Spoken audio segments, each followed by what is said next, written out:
दीपेश दुबे जी, उनकी पूरी टीम, महाविद्यालय के सभी सहकर्मी अध्यापकगण, प्रिय छात्र छात्राओं,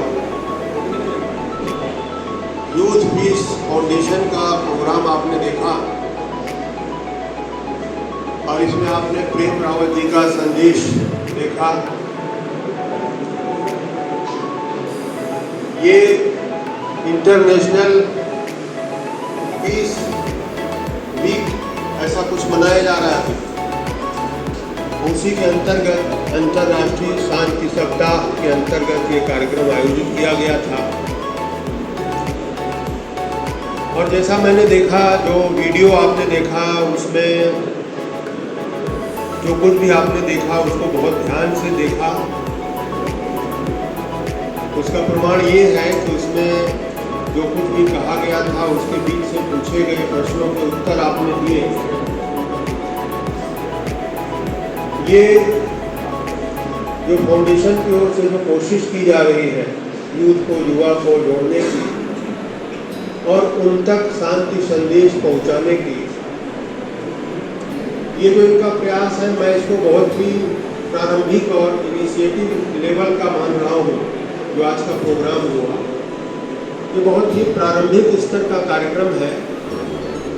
एक तरह से शांति का बीजारोपण करने का प्रयास, क्योंकि हम सभी जानते हैं कि हमें शांत रहना चाहिए और शांति पाने का रास्ता हम सब ढूंढते रहते हैं। आज का जो ये वर्ल्ड है, ग्लोबल जो वातावरण है, समूचे विश्व का, वैश्विक समाज का, बहुत ही उद्वेलित और अशांति से भरा हुआ है। और जैसा दुनिया का वातावरण है, उसका प्रभाव हमारे देश, समाज और हमारे जीवन पर भी पड़ता है। लेकिन टॉलस्टॉय की एक बहुत प्रसिद्ध किताब है, उसका नाम ही है युद्ध और शांति। आप सभी जानते हैं कि अभी भी एक लंबा युद्ध चल रहा है, रूस और यूक्रेन का युद्ध। और चूंकि आज मीडिया का युग है, तो आप सभी जानते हैं कि युद्ध की जो विभीषिका होती है, जो उससे संहार होता है, विनाश होता है, उसका प्रभाव कितना व्यापक होता है। आप हम सब पीछे बातचीत मत करो भाई, शांत रहो, आवाज़ न करो। हम सब ये महसूस करते हैं, या हर तरफ ये शोर है कि बहुत महंगाई है, पेट्रोल 100 रुपये से ऊपर है, गैस 1100 रुपये से ऊपर है, बहुत आर्थिक अव्यवस्था है, न सिर्फ हिंदुस्तान में बल्कि पूरी दुनिया में। और इस आर्थिक अर्थव्यवस्था की वजह से भी पूरी दुनिया में अशांति है। और ये चर्चा होती है कि जो महंगाई है, बेरोजगारी है, अर्थव्यवस्था की गिरती हुई दशा है, हालत है, इन सब के पीछे बहुत से कारणों के साथ साथ एक बड़ा कारण जो यूक्रेन और रूस का युद्ध चल रहा है, वह भी युद्ध का उल्टा शांति है। युद्ध भी चल रहा है और शांति के प्रयास भी चल रहे हैं साथ साथ। तो जैसा कि इसमें भेड़िए की कथा थी, अच्छा भेड़िया, खराब भेड़िया। भेड़िया अच्छा भी होता है ये तो मुझे नहीं मालूम, क्योंकि भेड़िए पाले नहीं जाते। कुत्ते भेड़िए की प्रजाति के होते हैं, कुत्ते पाले जाते हैं। और मैंने देखा है कि जैसे कुछ ऐसे घर होते हैं जिनके घर के लोग लड़ाई झगड़ा पसंद होते हैं, मारपीट करते रहते हैं और घर में कुत्ता पालते हैं, तो उनके कुत्ते भी बड़े हिंसक होते हैं। उनके घर के सामने से आप गुजरेंगे तो कुत्ता भौंकेगा, दौड़ाएगा, काटेगा। और कुछ लोग जो बड़े शांति पसंद होते हैं, अपने कुत्ते की परवरिश अच्छे ढंग से करते हैं, उनको अच्छी ट्रेनिंग देते हैं, उनके कुत्ते बड़े शांत, आज्ञाकारी और स्वामी भक्त होते हैं। कुत्ता भी भेड़िया प्रजाति का एक पालतू जानवर है। मुझे तो लगता है कि भेड़िए की जगह कुत्ता होना चाहिए था, क्योंकि अच्छा भेड़िया मैंने नहीं सुना। जो भी हो, ये तो एक बिंब है, कहने का एक ढंग है। कहने का मतलब ये है कि जो हम आज की हमारी पीढ़ी है, ये जो यूथ फाउंडेशन है, इसका नाम ही यूथ फाउंडेशन है, यूथ से संबंधित कार्यक्रम ये चलाती है। तो जब तक यूथ या युवा वर्ग युद्ध और शांति के बीच के द्वंद्व को और अर्थ को नहीं समझेगा, तब तक हमारा आने वाला समय शांतिपूर्ण नहीं हो सकता। हालांकि समूचे मनुष्य समाज का जो इतिहास है वही युद्धों का, आक्रमणों का, हमलों का, अहंकार की तृप्ति का पूरा इतिहास रहा है। बहुत लंबे अरसे के बाद हम शांतिपूर्ण समाज की स्थापना कर पाते हैं, लेकिन वह बहुत लंबे समय तक टिका नहीं रहता, फिर से अशांति आ जाती है।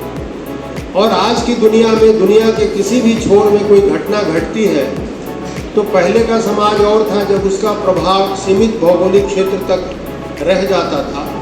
लेकिन आज का समय, हम ग्लोबल विलेज में रहते हैं। दुनिया के किसी भी हिस्से में कहीं भी कोई युद्ध होता है या कोई अप्रिय घटना होती है तो हम प्रभावित होते हैं। हम अखिल ब्रह्मांडीय प्राणी हैं, इसलिए हमें शांति का प्रयास भी वैश्विक स्तर पर करना होगा। लेकिन जैसा कि प्रेम रावत जी का संदेश है, और भी तमाम जो चिंतक हैं, दार्शनिक हैं, वो ये बात कहते हैं कि शांति की शुरुआत स्वयं अपने भीतर से होनी चाहिए। लेकिन हम अगर उपदेश दें, संदेश दें कि आप शांत रहें, आप साधना करें, आप ध्यान करें, आप खुश रहें, तो यहाँ पर यह बात नहीं बताई जाती है, प्रेम रावत जी के संदेश में भी मुझे यह बात नहीं दिखी कि आखिर हम खुद को शांत रखने या समाज को शांत बनाने का प्रयास तो करें, लेकिन बीमारी को दूर करने के लिए अगर दर्द है तो दर्द निरोधक दवा भर से काम नहीं चलेगा। आप दर्द है, सिर में दर्द है, आपने दर्द पेन किलर ले लिया तो थोड़े समय के लिए आपको उस राहत मिल जाएगी, लेकिन दर्द क्यों है, जब तक आप उस कारण को दूर नहीं करेंगे तब तक दर्द का स्थायी इलाज आपको नहीं मिलेगा। तो अशांति क्यों है, उस पर विचार होना चाहिए। अगर अशांति के कारण को दूर कर दिया जाए तो शांति खुद ब खुद स्थापित हो जाएगी। अगर थोड़ी बहुत कसर रहेगी तो आपके थोड़े से प्रयास के बाद वो आप उसको हासिल कर पाएंगे। तो हमें न सिर्फ व्यक्तिगत रूप से शांत रहने की कोशिश करनी चाहिए, बल्कि व्यक्तिगत रूप से शांत रहते हुए अशांति के कारणों की खोज भी करनी चाहिए। और उसका मूल कारण है हमारा वैश्विक अर्थव्यवस्था सिस्टम, जो शासन व्यवस्था है, जो अर्थव्यवस्था है, उत्पादन और वितरण का जो अस्त व्यस्त संबंध है, हमारे जीवन में आने वाला अभाव है, बाहर समूचे वातावरण में फैला हुआ तनाव है, हमारा समूचा पर्यावरण बहुत विषैला है।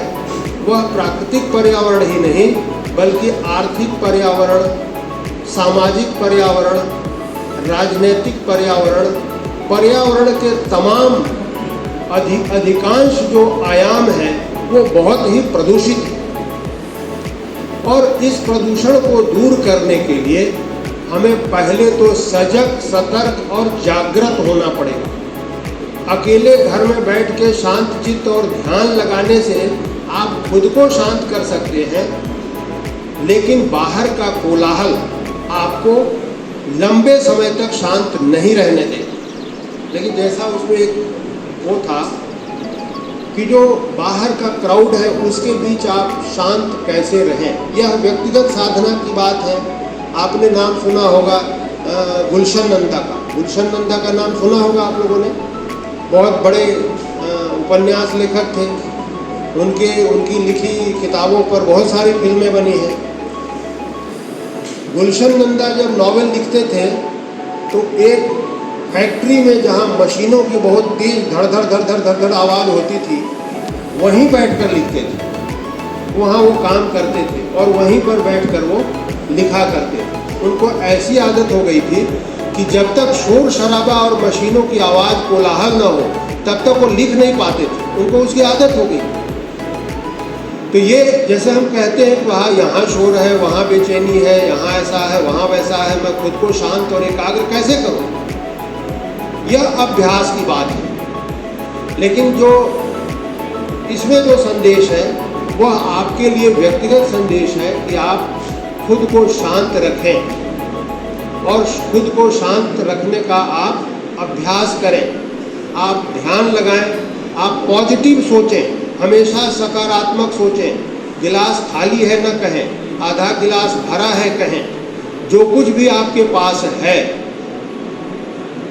अपने से जो कम साधन सुविधा वाले लोग हैं उनकी तरफ जब आप देखेंगे तो आपके भीतर वह ईर्ष्या और जो एक कुछ पाने की जो हवस है, उससे जो आने वाली बेचैनी और अशांति है, उससे आप मुक्त हो जाएंगे। क्योंकि आप देखेंगे हमसे भी वंचित और कम साधन सुविधा वाले लोग सरवाइव कर रहे हैं। बात होती है किसी के पास बहुत कुछ है, इसके बाद भी वो अशांत है, और किसी के पास कुछ भी नहीं है या बहुत कम है तो भी वह शांत और सुखी है। कारण दृष्टिकोण का फर्क है। दृष्टिकोण आता कहाँ से है? दृष्टिकोण हमारे बैकग्राउंड से आता है, हमारे परिवेश से आता है, हमारे पारिवारिक सामाजिक पृष्ठभूमि से आता है और बाहरी वातावरण से आता है। तो आप बाहरी वातावरण से खुद को प्रभावित होने से बचा नहीं सकते, लेकिन बाहरी वातावरण से सामना करने के लिए खुद को आप तैयार कर सकते हैं। बाहरी वातावरण से भागने वाला आदमी सुसाइड करने के लिए विवश हो जाता है, आत्महत्या कर लेता है। लेकिन जो बाहरी वातावरण के दबाव, तनाव और हमले को बर्दाश्त करने की क्षमता खुद में विकसित कर लेता है, वह उसे टकराता है। इसके बावजूद वो अशांत नहीं होता, बेचैन नहीं होता, उससे लड़ता है। हमें सिर्फ शांति ही नहीं, हमें सकारात्मक किस्म की बेचैनी भी चाहिए। अगर आप व्यवस्था की बुराई के प्रति शांत हैं और जो हो रहा है होने दो की भावना रखते हैं, तो आप उसको बदलने की कोशिश कतई नहीं करेंगे। लेकिन अगर आप उसके विरुद्ध अपने भीतर क्रोध पैदा करते हैं, उससे लड़ने के लिए आप अपने को उद्धत करते हैं, आप खुद को बेचैन करते हैं। जब तक आप बेचैन नहीं होते तब तक आप क्रिएटिव नहीं होते, सक्रिय नहीं होते। तो आपको बेचैन भी होना है, लेकिन वह बेचैनी आपकी व्यक्तिगत जीवन के प्रश्नों से उपजी हुई बेचैनी नहीं होनी चाहिए। उस बेचैनी का आयाम व्यापक और बड़ा होना चाहिए। वह बेचैनी सामाजिक बेचैनी हो, वह बेचैनी मानवता से संबंधित बेचैनी हो, वह बेचैनी वैश्विक व्यवस्था से के प्रतिरोध में उपजी हुई बेचैनी हो। क्योंकि एक एक व्यक्ति के प्रयास से ही प्रयास सफल होता है, और हम जैसी व्यवस्था चाहते हैं या मानव समाज के लिए जैसी व्यवस्था होनी चाहिए, उस उद्देश्य तक खुद को पहुंचा सकते हैं। हम सब कुछ अपने भीतर महसूस करते हैं। यहाँ से जो बातें कही जाती हैं या जो बातें आप किताबों में पढ़ते हैं, उन बातों को पढ़ते हुए आप यह महसूस करते हैं कि ये बातें तो आप पहले से जानते थे, कोई नई बात आपको नहीं कही जा रही है। शांति चाहिए, यह कोई नई बात नहीं है। कौन नहीं चाहता कि उसे शांति चाहिए? लेकिन जब कोई बड़ा आदमी जैसे प्रेम रावत जैसे लोग, या प्रेमचंद हैं, या टॉलस्टॉय हैं, या गांधी हैं, या रस्किन हैं, या मार्टिन लूथर किंग हैं, जब इनकी ज़ुबान से हम वो बात सुनते हैं तो हम अपने भीतर की बात को ही उनकी बात से कनेक्ट करते हैं और खुद को हम तैयार करते हैं। हमारे भीतर एक परिवर्तन हो जाता है। जब कोई समर्थ नेतृत्व हमें ललकारता है, आह्वान करता है, तब हम उस पर विचार करते हैं। तो हमें खुद को बदलना है, लेकिन निष्क्रिय शांति के साथ नहीं, बल्कि एक सक्रिय बेचैनी से खुद को कनेक्ट करना है, लेकिन शांत, अपने आप को शांत रखते हुए। अगर आप शांत होंगे तभी आप उचित और सही निर्णय ले सकेंगे। जैसे गालिब का एक शेर है कि देखना तकरीर की लज्जत की जो उसने कहा, देखना तकरीर की लज्जत की जो उसने कहा, मैंने यह जाना कि गोया यह भी मेरे दिल में है। कि उसकी तकरीर में जो बातें, उसके तकरीर की जो लज्जत, जो बातें उसने कही, मैंने यह महसूस किया कि यह बात तो मेरे दिल में भी है। तो हमारे आपके सबके दिल में है कि हमें शांति चाहिए, लेकिन हमें अशांत कर कौन रहा है?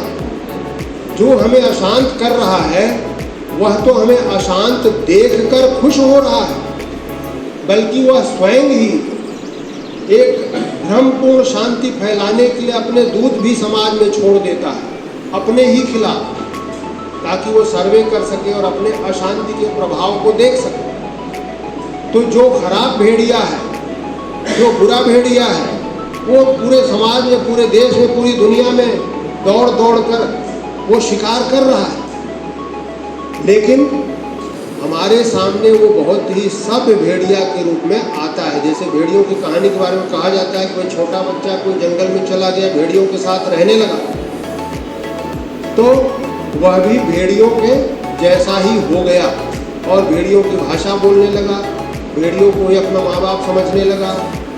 तो ऐसे सब भेड़िए भी भेड़िए के रूप में हमारे सामने आसपास बहुत सारे लोग फैले हुए हैं, लेकिन वास्तव में जो खराब भेड़िया है वो खराब भेड़िए के रूप में हमारे सामने नहीं आता। हमारे सामने एक चुनौती होती है कि हम उस खराब भेड़िए को पकड़ें और उसका टेकुआ दबाएं, यानी सिस्टम परिवर्तन, व्यवस्था का परिवर्तन, ऐसी व्यवस्था जिसमें समाज के जो उत्पादन के साधन हैं और उन पर किसका नियंत्रण हो रहा है और जो उत्पादन है उसका वितरण सम्यक रूप से हो रहा है कि नहीं हो रहा है। जब तक सभी लोग समाज में जो इस देश में, समाज में जो कुछ भी उत्पादित हो रहा है उस पर, इस पृथ्वी पर रहने वाले, इस धरती पर रहने वाले तमाम लोगों का हक है, लेकिन वह हक सबको मिल नहीं पाता। वह हक सब तक पहुंच सके ऐसी सुव्यवस्था बनाने की योजना पर हमें काम करना चाहिए, तभी समाज में शांति आ सकती है। तो ये जो यूथ पीस फाउंडेशन है ये बहुत अच्छी शुरुआत है। हालांकि मैं इनके सारे पूरे प्रोग्राम को, 1 घंटे का प्रोग्राम हुआ, एक प्रारंभिक स्तर का कार्यक्रम है, लेकिन इन्होंने यूथ के बारे में सोचने के लिए आपको प्रेरित किया, ये इनकी सफलता है। और सिर्फ सुनना और सुनकर भुला देना, उस पर काम न करना, मैंने पहले भी आप लोगों को कई बार कहा है कि हमें प्रत्येक दिन आत्मचिंतन करना चाहिए, अपने दिन भर के क्रियाकलापों की समीक्षा शाम को करनी चाहिए। हमने क्या अच्छा किया, क्या बुरा किया, उसका विभाजन हमें करना चाहिए और हमें अगले दिन की कार्य योजना बनानी चाहिए कि कल का दिन भी हम सार्थक तरीके से जिए। अगर आप अपने कर्तव्यों का, अपने लक्ष्यों का तरीके से निर्वहन करते हैं तो आपके जीवन में अशांति आएगी ही नहीं। तो इसलिए गीता में कहा गया, योगस्थ कुरु कर्माणि संग त्यक्त्वा धनंजय, सिद्धय सिद्धयो समो भूत्वा समत्वम योग उच्यते। कोई भी काम करे योगस्थ होकर करें। योगस्थ रहेंगे आप, खुद ब खुद शांत रहेंगे। यही इस फाउंडेशन का भी लक्ष्य है। और युद्ध और शांति ये लगातार द्वंद्वात्मक रूप से समाज में सक्रिय रहते हैं। हिंसा और हिंसा का प्रतिरोध लगातार सक्रिय रहते हैं। जब जिसका पक्ष मजबूत हो जाता है समाज में, उसका वर्चस्व और प्रभाव बढ़ जाता है। आज युद्ध पक्ष अपने वर्चस्व में है, शांति पक्ष कमजोर है। शांति पक्ष को युद्ध पक्ष पर विजय पानी होगी। उसके लिए हम सभी को और खासकर यूथ को संकल्प के साथ काम करना होगा। मैं महाविद्यालय परिवार की ओर से फाउंडेशन के दीपेश दुबे जी और उनकी पूरी टीम को बहुत बहुत बधाई देता हूं और महाविद्यालय की ओर से उनका आभार